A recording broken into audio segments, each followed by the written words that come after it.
दोस्तों, इस दुनिया का सबसे खतरनाक हथियार इंसान का दिमाग है, जो बिना कुछ किए बहुत कुछ कर सकता है। मूवी बहुत इंटरेस्टिंग है, एंड तक बने। मूवी की शुरुआत में हमें शिकागो में 1956 का समय दिखाया जाता है। एक टेलर मास्टर जिसका नाम लियोनार्ड है अपनी शॉप में आते हैं और आकर अपनी शॉप की सफाई करते हैं और उसके बाद अपने औजार सेट करते हैं और फिर वो अपने लिए एक कॉफी बनाते हैं। तभी वहाँ पर मेबल नाम की एक लेडी आती है जो यहाँ पर रिसेप्शनिस्ट है। वहाँ टेलर के रूम में एक लेटर बॉक्स भी लगा था जिसके अंदर अलग अलग लोग आकर लेटर्स डाल दिया करते थे, लेकिन टेलर मास्टर को इससे कोई मतलब नहीं था। तभी वहाँ पर एक हैंडसम नौजवान आता है जिसका नाम रिची है। वो यहाँ पर सभी इकट्ठा हुए लेटर्स को लेने आया था। फिर वो कहता है कि इतना शानदार सूट क्या तुम मेरे डैड के लिए बना रहे हो? टेलर कहता है नहीं, ये किसी और के लिए है। तभी रिची का साथी फ्रांसिस उसे एक लेटर दिखाता है जिसके ऊपर एक आउटफिट का निशान बना हुआ था। फिर रिची टेलर को बाहर जाने के लिए कहता है और टेलर वहां से बाहर जाकर गेट बंद कर देता है। फिर मेबल टेलर से पूछती है कि आपने सारी दुनिया घूमी है, लेकिन क्या आपको यही जगह मिली थी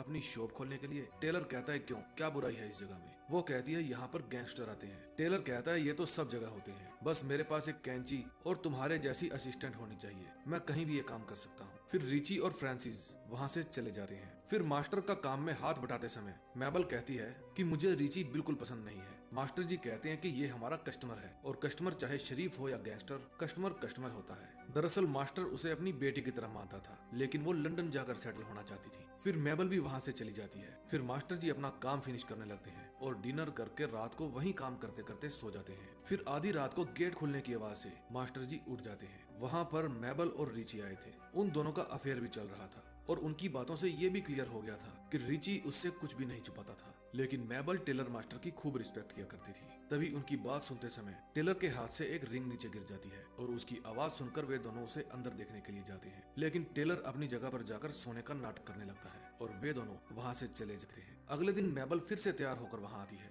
और रोजमर्रा की जिंदगी वैसे ही शुरू हो जाती है। लोग आते हैं, माप देते हैं और चले जाते हैं। हर रोज की तरह वहाँ पैकेट आते हैं और रिची आकर उनको ले जाता है। लेकिन मास्टर जी अपना काम बखूबी निभा रहे होते हैं, जैसे उनको किसी से कोई लेना देना नहीं है। उस रात फिर से कोई आता है और दरवाजा खटखटाता है और जब मास्टर जी दरवाजा खोलते हैं तो रिची और फ्रांसिस अंदर आते हैं। उस समय रिची को गोली लगी थी और पुलिस उनका पीछा कर रही थी। फिर फ्रांसिस रिची को अंदर लेकर चलता है ताकि उसकी गोली को निकाल सके। मास्टर जी उनके लफड़े में पड़ना नहीं चाहते थे, लेकिन ना चाहते हुए भी उनको उन दोनों की मदद करनी पड़ती है। फिर फ्रांसिस बताता है कि पुलिस और बहुत सारे गुंडे इस ब्रीफ केस के पीछे पड़े हैं, बेहतर होगा कि ये किसी के हाथ ना लगे वरना यहाँ गोलीबारी होगी। मास्टर जी कहते हैं समझ गया। फिर फ्रांसिस जाकर रिची के डैड को फोन करता है और बताता है कि हम पर हमला हुआ है और रिची को गोली लगी है। फिर फ्रांसिस रिची को कहता है कि तुम्हारे पापा यहाँ आ रहे हैं, लेकिन उनको समय लगेगा। मास्टर जी बताते हैं कि गोली रिची के पेट से आर पार हो गई है, इसलिए इसका खून बहने के कारण इसकी मौत भी हो सकती है। इसके जख्म को सीना पड़ेगा, इसलिए किसी डॉक्टर के पास जाओ। लेकिन फ्रांसिस कहता है नहीं, कोई डॉक्टर नहीं, इस जख्म को तुम सियोगे। मास्टर जी मना कर देते हैं, लेकिन फ्रांसिस उन्हें गन दिखाकर ऐसा करने के लिए कहता है। फिर मास्टर जी अपनी सुई में धागा डालते हैं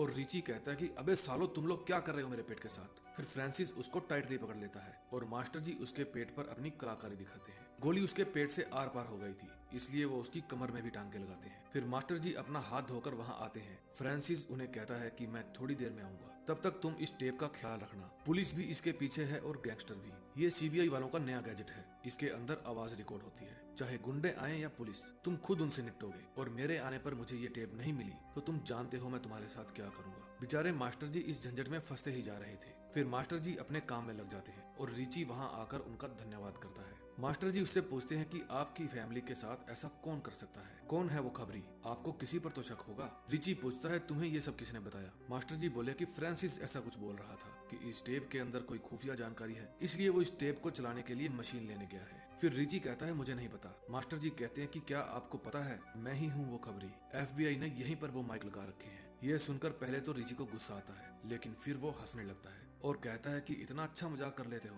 मास्टर जी कहते हैं क्यों, मैं नहीं हो सकता? रिची कहता है शक्ल देखी है तुमने अपनी? फिर मास्टर जी कहते हैं कि उम्मीद है तुम्हारा कजन फ्रांसिस ठीक होगा। रिची कहता है वो मेरा कजन नहीं है, मेरे पिता को फालतू कुत्तों को उठाकर घर पे लाने का शौक है, खासकर उनको जिनके दांत नुकीले होते हैं। इतने में वहाँ पर बेल बजती है और टेलर मास्टर जी अपना दिमाग चलाते हैं। वो रिची को फ्रांसिस के खिलाफ और फ्रांसिस को रिची के खिलाफ भड़का देते हैं। जब फ्रांसिस अंदर आता है तो रिची को कहता है कि मैं ये टेप लेकर जा रहा हूँ मैंने एक इलेक्ट्रिक शॉप का पता लगाया है जिनके पास ये टेप सुनने की मशीन है, लेकिन रिची कहता है मेरे फादर को आ जाने दो, फिर हम इकट्ठा ही चलेंगे। फ्रांसिस कहता है कि तुम्हारे पिता की जान को खतरा है, मैं उनको अपना पिता समझता हूँ, इसलिए मुझे भी उनकी चिंता है। रिची कहता है तुम्हारे पिता सड़क पर टमाटर बेचते हुए मर गए। फ्रांसिस कहता है मुझे ये टेप दे दो और अगर तुमने मुझे रोकने की कोशिश की तो मैं तुम्हारा हाथ तोड़ दूंगा। फिर छीना झपटी में ब्रीफकेस दूर जाकर गिरता है और खुल जाता है। उसके अंदर कोई टेप नहीं थी। फिर रिची को लगता है कि फ्रांसिस ने उस टेप को निकालकर पहले ही छुपा दिया, इसलिए वो उसके ऊपर गन तान देता है, लेकिन फ्रांसिस को लगता है कि रिची ने वो टेप कहीं पर छुपा दी है। फिर मास्टर जी के पैर से थोड़ा शोर होता है और रिची का ध्यान भटक जाता है।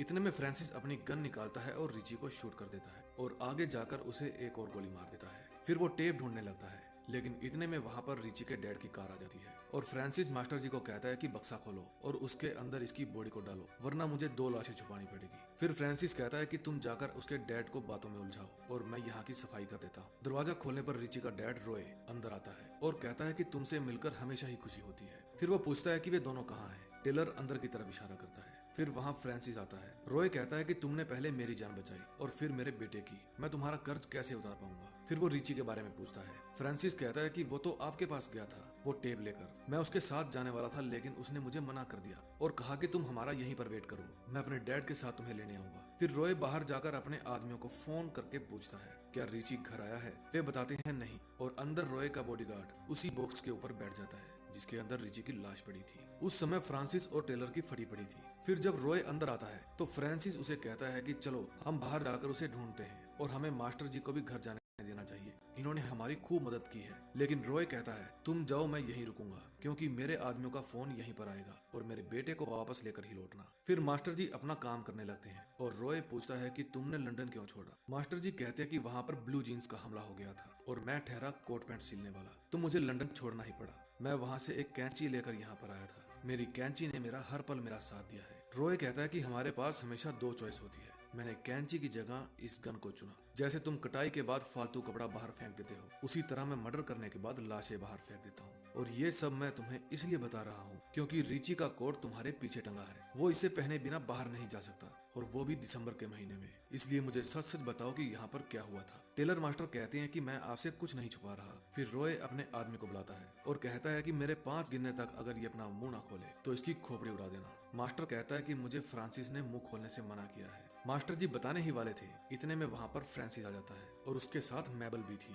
तभी रॉय कहता है कि तुम मुझे बताओ कि मेरा बेटा कहाँ है, कोई तुम्हें कुछ नहीं कहेगा। अब मास्टर बेचारा फंस गया था, क्योंकि मुंह खोलता तो फ्रांसिस उसे मार देता, अगर चुप रहता तो रॉय का आदमी उसे मार डालता। फिर टेलर बताता है कि फ्रांसिस ने आज शाम ला फोंटेन के 4 आदमियों को गोली मार दी, लेकिन रिची ने एक भी गोली नहीं चलाई, इसलिए वो शर्मिंदा थे और बोले कि मैं ला फोंटेन को मार के ही लौटूंगा। और उन्होंने जाते समय मुझे और फ्रांसिस को कसम दी कि ये बात हम आपको ना बताएं। फिर रिची कहता है कि वो यहाँ से निकलकर जरूर इसके घर गया होगा क्योंकि ये उसकी गर्लफ्रेंड है। वो कहती है मैं नहीं हूँ, लेकिन मॉन्क कहता है कि हाँ ये है, मुझे भी पता है। फ्रांसिस कहता है कि जब मैं रिची को ढूंढते हुए इसके घर गया तो कारपेट पर बहुत सारा खून देखा। फिर रॉय उसे अपने पास बुलाता है और पूछता है कि मुझे बताओ मेरा बेटा कहाँ है। वो कहती है मैं नहीं जानती, लेकिन फ्रांसिस सारे इल्जाम इसके ऊपर ही डाल रहा था। फिर टेलर मास्टर कहते हैं कि नहीं, मैं इसे बहुत पुराना जानता हूँ, इसका इन सबसे कोई लेना देना नहीं है। लेकिन रॉय कहता है मॉन्क इसे पीछे के कमरे में ले जाओ, और मास्टर को कहता है कि तुम चिंता मत करो, तुम्हारे रूम की सफाई मैं करवा दूंगा। फिर टेलर वहाँ से बाहर जाने लगता है, लेकिन फ्रांसिस कहता है कि हिलो मत, तुम बाहर नहीं जा सकते। तभी रॉय भी वहाँ आ जाता है। टेलर कहता है कि मैं इसे अपनी बेटी की तरह मानता हूँ, मैं ये सब होता हुआ नहीं देख सकता। इतने में वहाँ पर फोन बजता है। रॉय कहता है फोन उठाओ, और टेलर इस तरह नाटक करता है जैसे फोन पर रिची बात कर रहा हो। फिर टेलर रॉय को बताता है कि रिची एक बिल्डिंग में फंसा है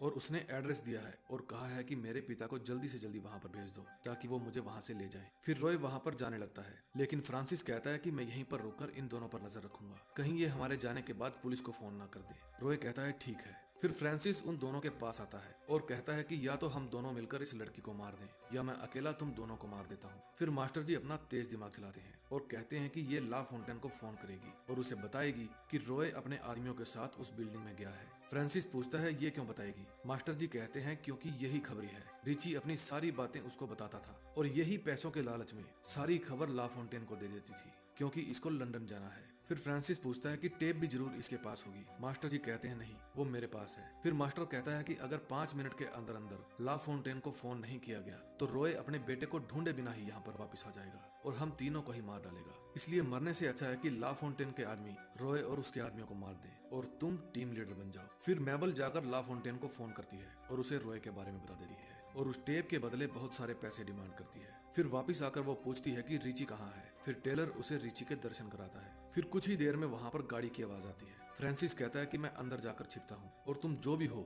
उसे यहीं पर संभाल कर रखना। अगर मामला बिगड़ता दिखा तो मैं अंधाधुंध गोलियां बरसा दूंगा। दरवाजा खुलते ही ला फोंटेन अंदर आती है। वो अंदर आकर पैसों का बैग टेबल पर रख देती है और कहती है कि मुझे वो टेप दे दो। मास्टर जी समझ जाते हैं कि अगर ये टेप लेकर यहाँ से चली गई तो फ्रांसिस दोनों को मारकर पैसा ले जाएगा। इसलिए मास्टर जी कहते हैं कि मैडम जब तक आप पैसे नहीं देंगी हम टेप नहीं देंगे, और इशारा करके बता देता है कि अंदर एक गन लेकर आदमी खड़ा है। वे सब चौकन्ने हो जाते हैं। फिर फ्रांसिस को उनके जाने की आवाज आती है और वो गन लेकर भागते हुए बाहर आता है। ला फाउंटेन के आदमी उसे घेर लेते हैं। फ्रांसिस कहता है कि मुझे पैसे दे दो, मैं यहाँ से चुपचाप चला जाऊंगा और टेप तुम्हें ये बूढ़ा दे देगा। ला फाउंटेन कहती है कि मैंने मेरी पूरी जिंदगी गलत धंधों में ही बिता दी और तुम मुझसे सौदेबाजी करते हो। मैं अभी यहाँ के सबसे बड़े गुंडे रॉय की खोपड़ी उड़ाकर आई हूँ। टेलर कहता है मैडम आपको इससे डरने की जरूरत नहीं है, मैंने इसकी गन की सारी गोलियां निकाल ली थी। ये सुनकर फ्रांसिस अपनी गन चेक करने लगता है और ला फाउंटेन के आदमी उसे गोली मार देते हैं। फिर ला फाउंटेन टेप देती है और नोटों का बैग छोड़कर वहां से जाने लगती है और जाते जाते वो कहती है